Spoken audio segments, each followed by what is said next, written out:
Welcome to Meredith's Hawaii 5-0 recap.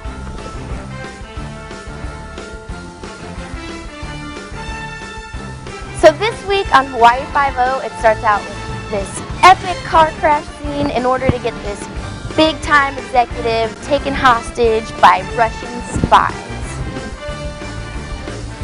Dun, dun, dun. So, Kano is getting ready to graduate the police academy, and in this episode she does.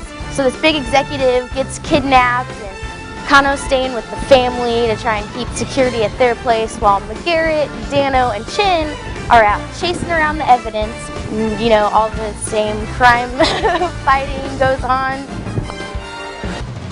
Find some informants and get them to talk and all that. The hoopla. So they're back at the house. Natalie is the big exec's like lady friend or wife, and they have this kid together, so Kano's staying at the house to try and keep them safe. Well, it turns out Kano's there, she's feeling out the scene, and she's like, this Natalie chick just doesn't seem right.